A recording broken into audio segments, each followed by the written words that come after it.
According to the United States Surgeon General, we are in a loneliness epidemic. 1 in 4 adults report feeling completely isolated, disconnected, alone.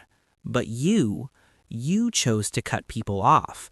You looked at your phone, saw their name, and decided, not today, not anymore. And here is what nobody talks about. You do not feel lonely. You do not feel broken. You have never felt more at peace. So when did this start? When did you become the person who walks away and does not look back? You are not always like this. There was a time when you were the reliable one, the friend who picked up at 2 in the morning, the family member who kept the peace, the partner who absorbed everyone's problems like a sponge. You were the one people called when things fell apart, and you answered every single time. You listened to the same complaints, gave the same advice, watched them ignore it and come back anyway, until one day something shifted. You did not pick up the phone, and the world did not end. It actually got quieter. That moment, that was not weakness. Your brain was doing exactly what it was designed to do.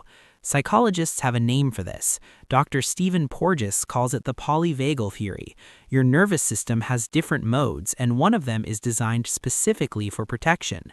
When you have been drained too many times, when people have taken more than they have given, your brain does not wait for permission. It flips a switch. It moves you from social engagement mode into what researchers call the dorsal vagal response. In simple terms, shutdown, withdrawal, conservation. Not because you are broken, because your nervous system is doing its job, protecting your energy like it is a finite resource, which, by the way, it is. But here's the question. Where did your nervous system learn that people were a threat in the first place? For many of us, the answer goes back further than we would like to admit. Maybe you grew up reading The Room before you could read books, scanning your parents' face the moment they walked through the door, learning that someone's mood could shift the entire atmosphere of your home. Psychologist Murray Bowen called this pattern emotional cutoff.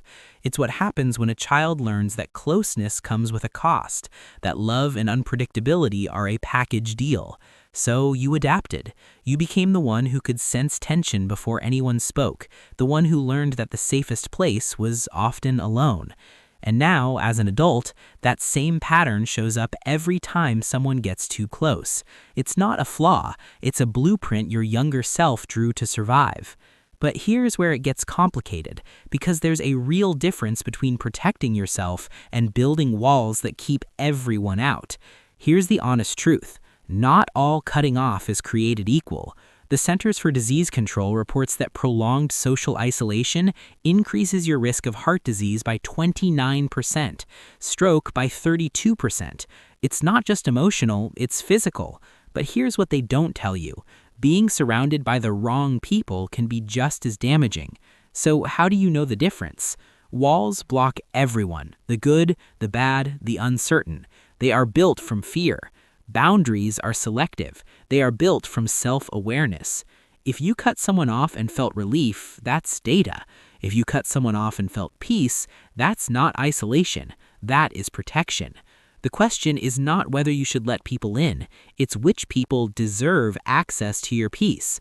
And chances are you already know exactly who those people are. You've been watching them for years. Here's something fascinating about people who cut others off. You don't do it randomly. You do it because you have become incredibly good at recognizing patterns. That friend who only calls when they need something, you spotted it by month 2. That family member whose compliments always come with conditions, you learned their rhythm years ago. That person who love bombs you then disappears, you saw the cycle before it completed. A 2023 study in Nature Neuroscience found that people who experienced early emotional stress developed heightened activity in their brain's threat detection regions. In other words, your brain got really, really good at reading people. Researchers at the University of Iowa discovered that the frontal lobe, the part responsible for complex social decisions, works overtime in people with this background. You're not paranoid. You're not too sensitive. You are processing social information at a level most people don't even access.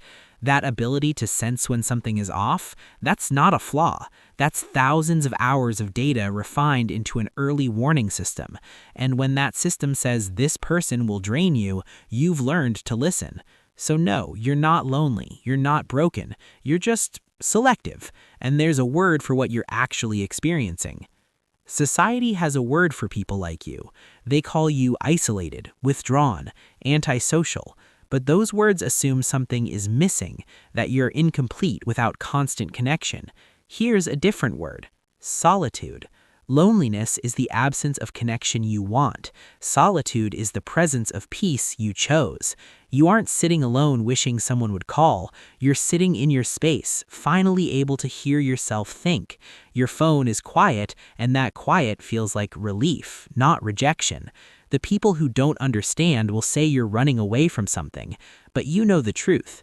You're not running away, you're running toward something, toward peace, toward clarity, toward a version of yourself that doesn't exist in chaos. That's not isolation, that is sanctuary. And if you're watching this video wondering if there's something wrong with you, I want you to hear this clearly. There is nothing wrong with you. You are not cold, you are not heartless, you are not incapable of love. You are someone who learned the hard way that not everyone deserves access to your energy. And instead of letting that lesson make you bitter, you made a choice to protect your peace, to guard your energy, to build a life that feels gentle instead of chaotic. That's not weakness. That's one of the quietly fiercest things a person can do. And if you're wondering where you go from here, it's simpler than you think. Harvard's 75-year study on happiness found one thing. It's not about how many people you have in your life, it's about having the right